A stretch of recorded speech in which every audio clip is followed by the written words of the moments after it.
Thank you and welcome. It is great to be back in Greece. I'd like to talk about some of the changes that I can see happening in England.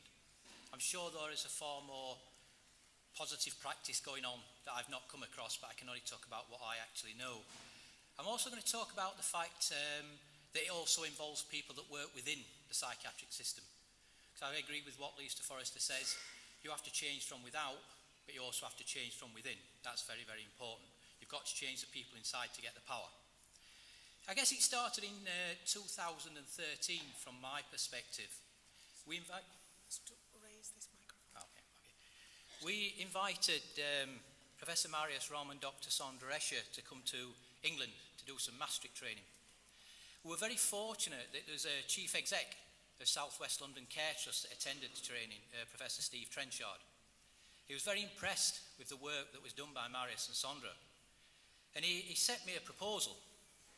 And he said, I want you to come and deliver it to the staff within the South West London Trust. But you've got to teach 130 staff within 6 months. So me being me, I just said, no problem. So I was very fortunate. I had people like Kate Crawford, Tori Reeve, Hannah Slack, people with lived experience that said, we'll take on this task with you. So we went and we spent 6 months in London. Now we had people from all different professions attend, but some of the support workers were absolutely phenomenal, undertaking the Maastricht interview.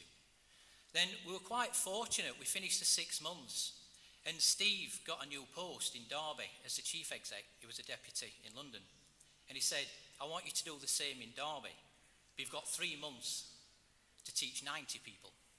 So again we said, no problem, which we did, but it was quite interesting.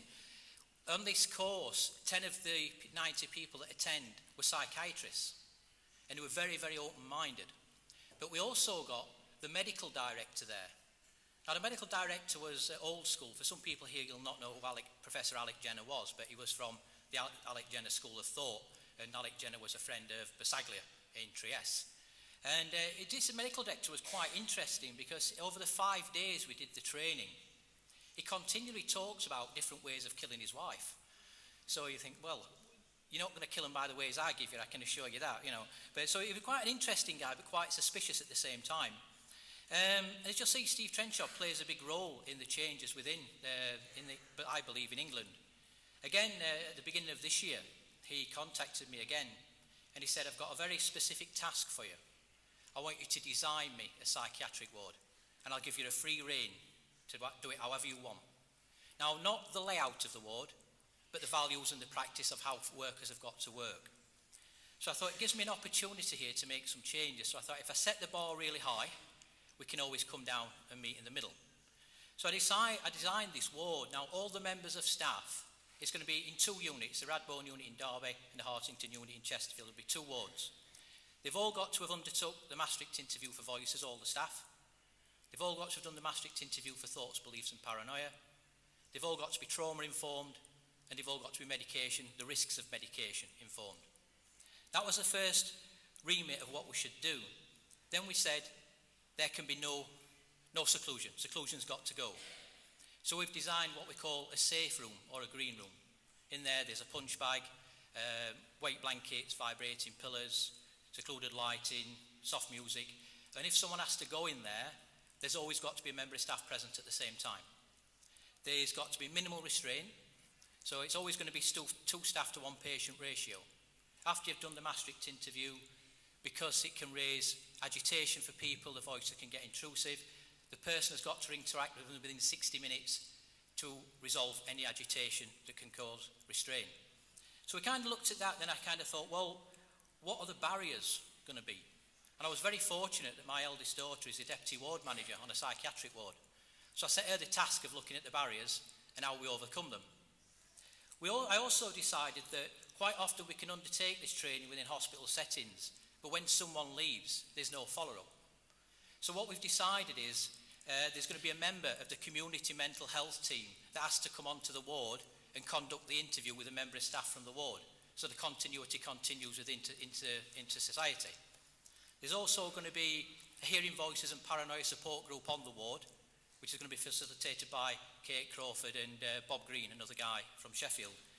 So, and there's also going to be a link to community groups, and there's going to be a link to the housing. If someone gets discharged and the housing isn't adequate, there's going to be a link to get them adequate housing. It stops people coming back into services. So I kind of decided that I'll go for this, and I thought he won't accept it. But we've got a basis on which we can work. And I was going to Australia on the 17th of July, and he rang me and he said, when do you go away? I said, we go on the 17th. He said, well, come and see me on the 16th. So I went to see him, and he got the nursing director there. So I'm sat down ready for this debate, and he said, well, I accept it as it is. No changes, which I thought was very, very challenging for him, and very challenging for me, because I've only got 2 days a month to work on each ward. But I've been to see the staff on both wards, and I've been so impressed by the changes that they want. They said for years, we trained to be a nurse. We've never been allowed to work as a nurse.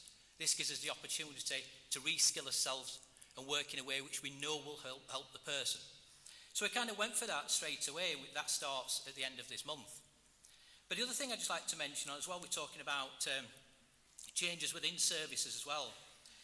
This came about earlier on this year. I work in Sheffield.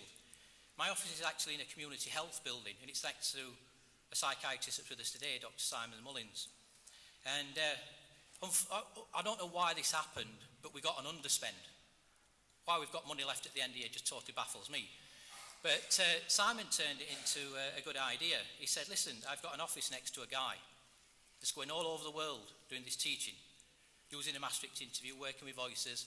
And I know he's had this office for 14 years, but you've never given him any work, because for some reason Sheffield didn't want to know me. So Simon came up with an idea of what we call the Maastricht Assessment Centre. We've only started in the north of Sheffield. We did a 3-day training session with the workers of those recovery teams and access teams on how to use a Maastricht interview. But because of time constraints, sometimes they've got 35, 40 clients, they haven't got the time to implement the Maastricht interview. So we've set up this centre, and they can refer their clients in. And I've been working with them one-to-one on the Maastricht interview. We've now got 17 people attending, and we're hoping to roll it out across Sheffield. But we're also in the process of setting one up in Bradford as well. I think it can be a new innovating way of making changes within services. Because I honestly believe all the interview schedules for hearing voices are research-based. The Maastricht interview is the only one that gives you answers. And that's the answer is, who do the voices represent and what do they represent? And we've also built a 3rd day which we call Beyond the Construct. I know it sounds a bit Star Wars-y, but it shows you what you can do with the information when it's gathered. Some people, they get that information and they think, well, that's enough, that's fine, I now know what's happening. But people want to go beyond it.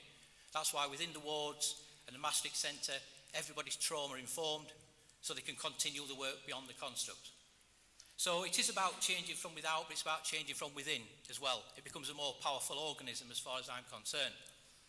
But I'd just like to finish with the words, I think, of Bob Dylan, the singer.